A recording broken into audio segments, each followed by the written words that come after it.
Assalomu alaykum hurmatli do'stlar, hurmatli podpisчиклар. Omanglar. Sizlar bilan charchab qolmayapsizlarmi? Bugungi qiladigan obzorimizga qani ketdim.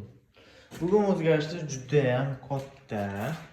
Sababi orada ozgina lirik chekinish bo'lib qoldi. Bundan keyin ham ozgina bo'ladi.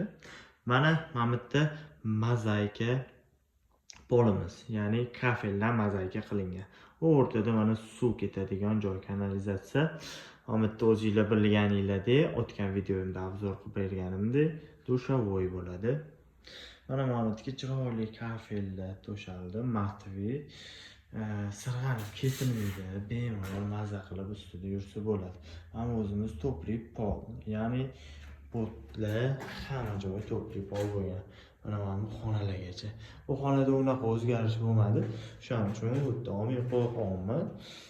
Xudo xolasa bo'ladigan o'zgarishga bitta ashka hammomga kirgiziladigan aksessuarlarni hammasini kirgizsak bo'ldi. Xudo xolasa bu yerda esa bitta shpaklovka tortiladi.